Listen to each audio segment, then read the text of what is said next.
वहाला भाई बहन, अॼु पाण गीत शास्त्र जे 66वें अध्याय जी शुरूआत कंदासीं। गीत शास्त्र जे 66वें अध्याय में गीतकर्ता के ईश्वर जो ॾिनल प्रार्थना जो जवाब માટે ईश्वर की स्तुति और भजन करे तो पाण खे लाइ मिलंदो। ईश्वर गीतकर्ता के दुश्मन के हथ में जा छुड़ायो हुयो ने इन जे राज्य के पण उगारियो हुयो। इन विषय जे में आयो है कि ईश्वर यहूदिया राज्य के आसू राज्य के हथ में जा जॾहिं छुड़ायो तेला ईश्वर की स्तुति भजन कहिए था ने ईश्वर वटे मानता मनीए था। इन विषय पाण नेरियो तो जुने करार जे विभाग में बीजो राजा जो पुस्तक तंहिंजो 19वें अध्याय जी केतिरी पाण कलमूं नेरियूं तो पाण खे विगतवार सम्झण मिलंदी। हिते चवनि था कि हिजकिया राजा जॾहिं सोए तॾहिं पंहिंजा कपिड़ा फाड़े ने पंहिंजे शरीर ते कोथरो ऊंढीने यहोवा जे मंदिर में वियो ने एलियाकीम जेको घर जो कारभारी हो इनके सेबना चिटनिस के ने याजक जे वडील के कोथरा ऊंडाड़े ने आमोस जे छोकरे यसाया वटे हलाए। उन्हीं इनके चयो कि हिजकिया अहिड़ो चए थो कि ही ॾींहुं संकट जो ठपके जो ने निंदा जो ॾींहुं आहे। कीअं कि छोकिरे जे जन्म जो टाइम थियो आहे ने जनम ॾियण जो बर आहे न। कदाच अहिड़ो बने कि राबसा के जंहिंखे इन जो धणी आसुर जो राजा जीरे देव जी निंदा करेला हलाया आहे। इन जा मिड़े वचन तोजे देव यहोवा सोए आहे ने तोजो देव यहोवा वचन जेको सत्य आहे उन्हीं के वखोड़े आहे। तेला बच्चा ही उन लाइ तू प्रार्थना कर। तेला हिजकिया जा सेवक यसाया वटे आया। यसाया उन्हीं के चए कांजे धणी के आई अहिड़ो चौजा कि ईश्वर चए था कि वचन जेको तू सोया है ने इनसे असुर जो राजा मूं विरुद्ध दुर्भाषण के है इनसे तो के द्रजणू न।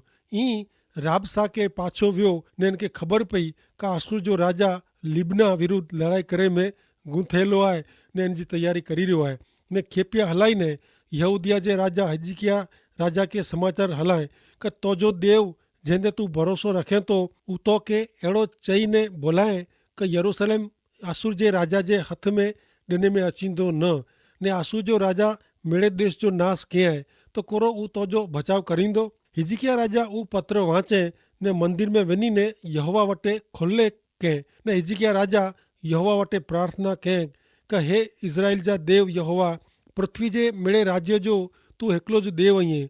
तू आकाश ने पृथ्वी उत्पन्न किया है। हे यहोवा कन ॾे ने सुण।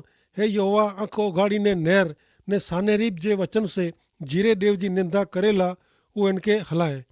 हे यहोवा खरेखर आसुर जे राजा ने प्रजा जो ने देश जो नाश किए है। तो हाणे हे असांजा देव यहोवा, आउं तोखे विनंती कयां तो कि तू असांखे उन्हीं जे हथ में जा छुड़ा।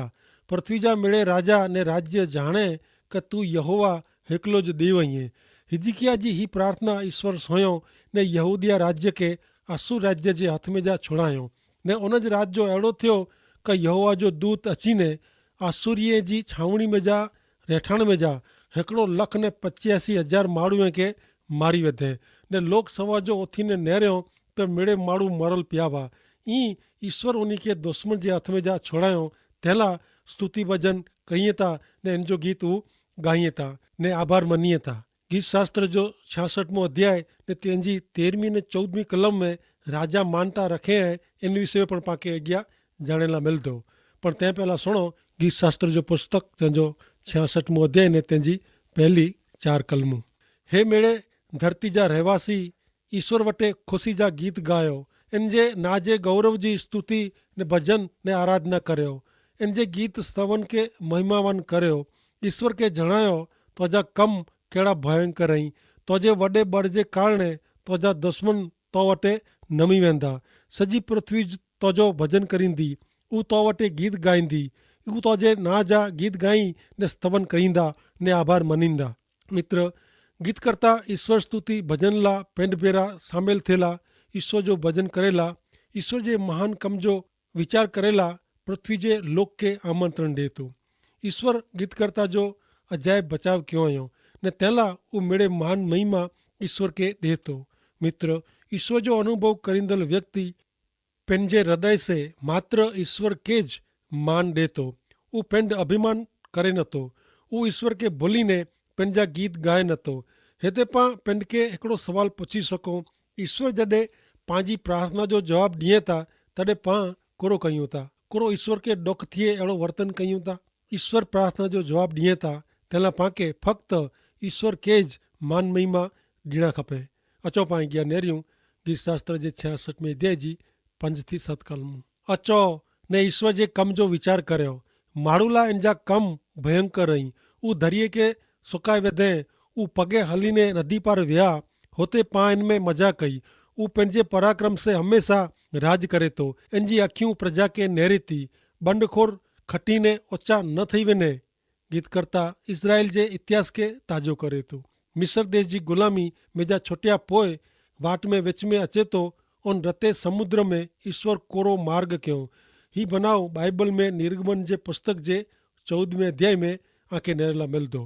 तंहिं पोइ बोए कंधे ते वणंदल महासागर जहिड़ी यर्दन नदी जे पाणी के पण ईश्वर थोभाए विधऊं ने कोरे मार्ग में जा वञी ने इज़राइल लोक वचन जे देश में प्रवेश कयो। मित्र, ईश्वर जेको भूतकाल में झूने टाइम में कम कयो ऊ पांखे ईश्वर पर जे विश्वास में मजबूत बनाए तो। ईश्वर ते संपूर्ण भरोसो रखेला सूझ समझण ने उत्तेजन पूरो पाड़ीए था। ईश्वर मदद करता आई कारण ईश्वर उन ते आधार रखदल जो आसरो है। प्रिय मित्र, कोरो अई अंजी जीवन में ईश्वर जो अनुभव क्यों आयो? कोरो अई चई सको का आऊं उन टाइम ते ईश्वर के प्रार्थना कई ने ईश्वर मुझी प्रार्थना जो जवाब ॾिनो आयो। मित्र, मुक्तिदाता प्रभु यीशु ख्रिस्त में ईश्वर आंजी प्रार्थना सुनीने आके मदद करींदा। 7वीं कलम प्रमाणे ईश्वर मेड़े नेरीए था, ध्यान में रखें था ने ईश्वर न्याय कईं था। अचो हाणे पां अॻियां नेरियूं 66वें अध्याय जी 8 थी 12 कलम में कुरचें था। हे लोग ऐं पंहिंजे ईश्वर के धन्यवाद ॾियो ने इन जे गीत स्तवन जो आवाज़ सुणायो। ऊ पंहिंजे आत्मा के जीवन में सलामत रखे तो ने पंहिंजे पग के लपसी वञेला ॾे नथो। कीं क हे ईश्वर तू असांखे पारखे आहे। जीअं रूपो कसाजे तो तीं तू असांखे कसे आहे। तू असांखे जारी में विधे। तू असांजी कमर ते त्रासी वञिजे अहिड़ो बोझो रखे आहे, भार रखे आहे। तू असांजे मथे ते माण्हू वटां सवारी कराए।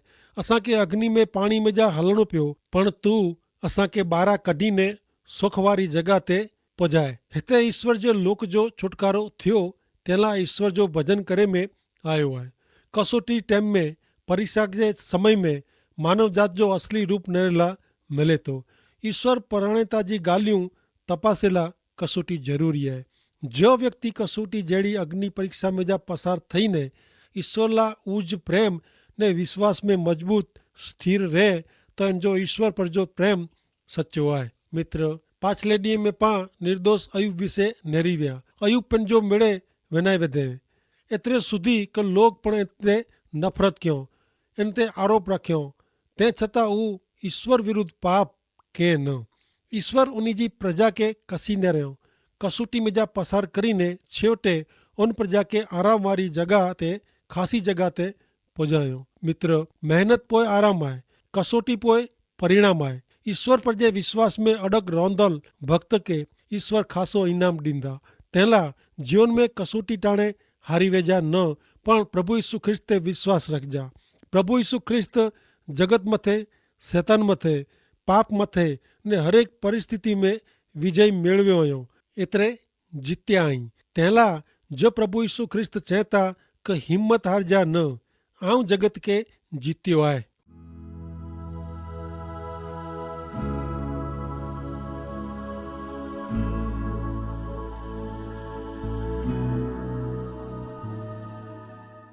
भले हाणे पाण अॻियां नेरियूं गीत शास्त्र जे 66 में अध्याय जी 13 थी 15 कलमूं। दहनार्पण खणी ने आऊं तुंहिंजे मंदिर में अचींदो। आऊं तो वटि मुंहिंजी मानता पूरी करींदो। मुंहिंजा होठ जेको बोलिया संकट जे टाइम में आऊं मुंहिंजे मुंहं से जेकी बोलियो उहो आऊं पूरो करींदो। मतारे जनावर जा दहनार्पण मेंढे जे धूप भेरा आऊं तो वटि चढ़ाईंदो। ऐं बकरा ने गोधा अर्पण करींदो। ईश्वर जेको महाभारत जा कम कयो हुयो तंहिं लाइ गीतकर्ता ईश्वर जो भजन कईंदे ईश्वर के राजी खुशी से अर्पण चढ़ायला मंगे था। मित्र, ईश्वर माण्हू जात ते अनेक उपकार कयो हुयो ने जो ऊ ध्यान में रखी माण्हू ईश्वर स्तुति भजन करे त कहिड़ो खासो। ईश्वर ते विश्वास रखंदल माण्हू कसोटी में जा पार उतरे पोइ मेरे जस मात्र ईश्वर के ज देतो। वो जाने तो क ईश्वर ज मूंखे कसोटी में जा पार उतारियो हुयो। जो ईश्वर जी हाज़री ने मदद मूं भेरी न वे त आऊं क्यार तूणो पायमाल थी वियो हो। वो संकट में ईश्वर जी निंदा न पण ईश्वर स्तुति ने भजन करे तो ने ईश्वर ते विश्वास करे तो वो राजी खुशी से ईश्वर के अर्पण चढ़ाए तो। मित्र, ईश्वर जो वॾे में वॾो पां मथे जो उपकार ईश्वर पंहिंजे पुत्र के हिन पृथ्वी ते हलायो उहो आहे। मित्र, प्रभु यीशु ख्रिस्त मार्फत तेज ऐं ईश्वर के मेळवी सघो था ने अनुभवी सघो था। प्रभु यीशु ख्रिस्त में पाप जी माफ़ी, पंहिंजे पृथ्वी पर जे जीवन जी संभार ने अनंत जीवन जी ख़ातिरी मिले थी ने तंहिं लाइ प्रभु यीशु ख्रिस्त जो उत्तम दान जे कारणे पांखे ईश्वर जी स्तुति कईंदे पंहिंजे हृदय जो ने जीवन जो राजी खुशी से अर्पण कयो खपे। भले हाणे अॻियां नेरियूं गीत शास्त्र जो 66 अध्याय ने तंहिंजी 16 थी 20 कलम। हिते चवनि था क हे ईश्वर जा भक्त ऐं मेरे सुणो, एतिरे हू मुंहिंजे आत्मा लाइ जेकी कयो हुयो उहो आऊं आके चई सुणाईंदो। मुंहिंजे मुंहं से आऊं इनके अर्ज कई ने मुंहिंजी जिभ इन जो स्तुति भजन के। जो आऊं मुंहिंजे हृदय में बूंडाए करे जो इरादो रखां त ईश्वर मुंहिंजो सुणे ज न, पण देव निकी मुंहिंजो सोयो हुयो। उहो मुंहिंजी प्रार्थना ते कन ॾिने आहे। ईश्वर के धन्य हो कि जेको मुंहिंजी प्रार्थना नकारे न आहे ने मूं ते उन जी कृपा अटकायो न हुयो। हिन कलम में ईश्वर गीतकर्ता जे जीवन में जेकी कयो हुयो इन जे कारणे उहो ईश्वर जी स्तुति भजन करे थो। उहो जग ज़ाहिर करे थो कि ईश्वर मूला मुंहिंजे कुटुंब लाइ, मुंहिंजे देश लाइ महान कमु कयो हुयो। 18वीं कलम में गीतकर्ता घणे महत्व जी ॻाल्हि जणाईअ था।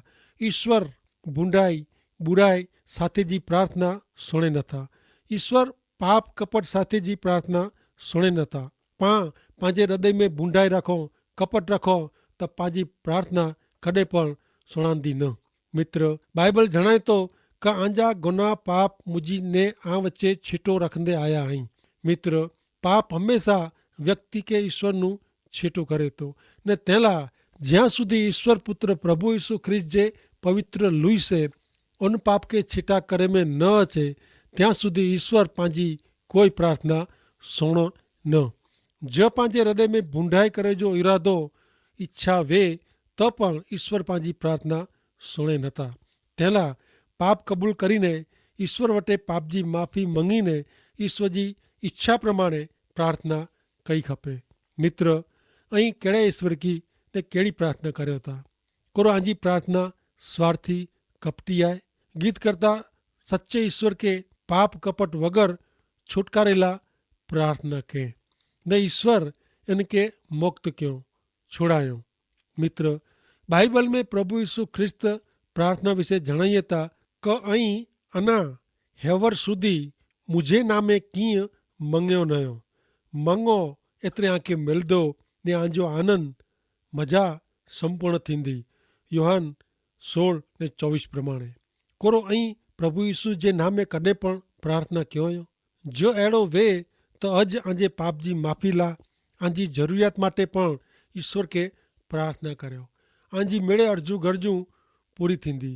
पण हृदय में सच्चाई रखीने, शुद्धता रखीने हमेशा पांखे ईश्वर वटि मंगियो खपे ने ईश्वर पंहिंजा हमेशा सुणदल ने प्रार्थना जा कन धरींदल ईश्वर रही। अचो मित्र, हाणे पां गीत शास्त्र जे 67 अध्याय में प्रवेश कयूं। हिन गीत में ईश्वर जे लोक जी सामूहिक प्रार्थना ॾिने में आवल आहे। त नेरियूं गीत शास्त्र जो पुस्तक 67 अध्याय ने तंहिंजी पहली ने 2 कलम में कोर चवनि था। हिते चवनि था कि ईश्वर असां ते कृपा करी असांखे आशीर्वाद ॾियो ने इन जे मोह जो अजवारो असां ते पाड़ियो, जेथी तुंहिंजो मार्ग पृथ्वी ते लोक के जणाजे ने तुंहिंजो तारण मिड़े प्रजा वटे ज़ाहिर थिए। गीतकर्ता ईश्वर जे आशीर्वाद माटे ईश्वर जी प्रार्थना वारो गीत टोरी में गाते में अचे अहिड़ो लिखे थो। ईश्वर जे मोह जो अजवारो एतिरे ईश्वर जो मार्गदर्शन, सलाह, दिशा सूचन।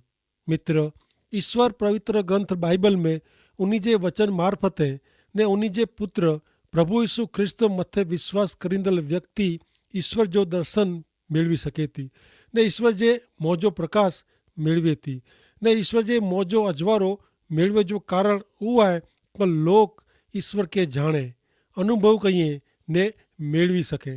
ॿई कलम में लिखे में आयो आहे कि हे ईश्वर तुंहिंजो मार्ग पृथ्वी ते जणाजे ने मिड़े प्रजा वटे तुंहिंजो तारण ज़ाहिर थिए। मित्र, ईश्वर जा अभिषिक्त प्रभु यीशु ख्रिस्त हिन पृथ्वी ते आया, पोइ सचे ईश्वर जो प्रकटीकरण सॼी पृथ्वी जे लोक जो थियो। हाणे मानवी खे ईश्वर खे गोते जी ज़रूर न आहे, पण ईश्वर जा मोकिलियल जग प्रकाश प्रभु यीशु ख्रिस्त ते विश्वास करे जो आहे। मित्र, कुरो ऐं प्रभु यीशु ख्रिस्त जो तारनार तरीक़े स्वीकार कयो हुयो।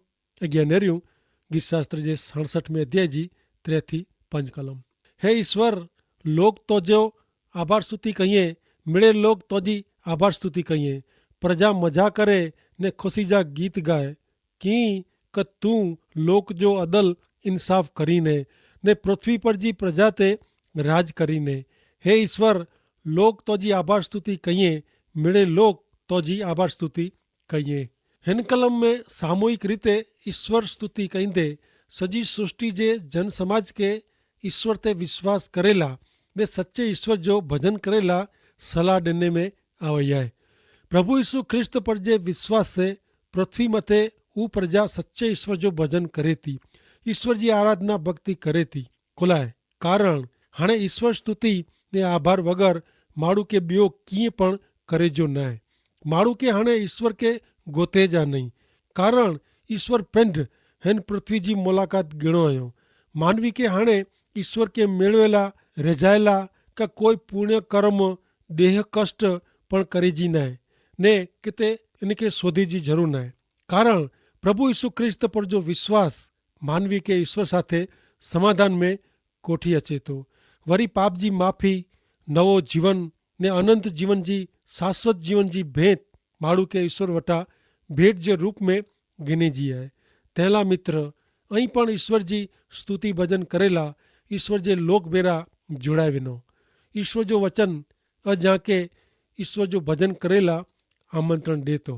अॻियां नेरियूं गीत शास्त्र जे 67 में अध्याय जी 6 ने 7 कलम। पृथ्वी पंहिंजो फड़ ॾिने आहे, देव हा पंहिंजो देव पांखे आशीर्वाद ॾींदा, देव पांखे आशीर्वाद ॾींदा ने पृथ्वी जी मिड़े सरहद इननू ध्रजंदी।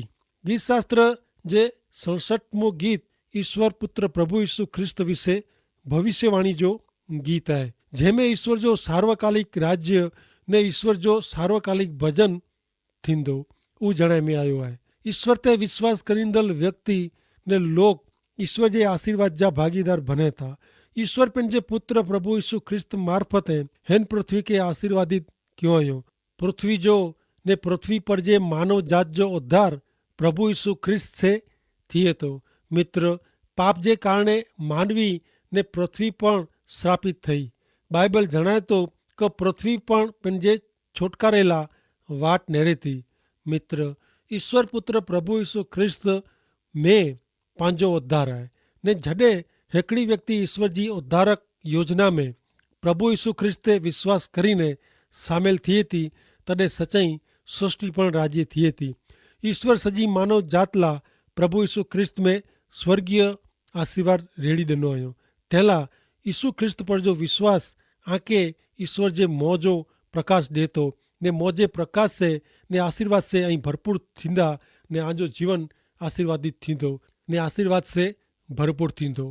पण प्रभु यीशु ख्रिस्त में पांखे सच्चा ने अनंत काल जा आशीर्वाद मिले था। ऊ पां हमेशा यादि रखो क ईश्वर पिता जगत मथे एतिरो मेड़े प्रेम कयो हुयो क पंहिंजा हिकिड़ा मात्र पुत्र प्रभु यीशु ख्रिस्त जग में हलाया एतिरे ला क कोई पण व्यक्ति उन ते विश्वास रखे इन जो नाश न थिए पण तंहिंखे अनंत जीवन मिले, मुक्ति ने उद्धार मिले। तंहिं माटे ईश्वर पिता खे आशीर्वाद से भरपूर कईं। आमीन।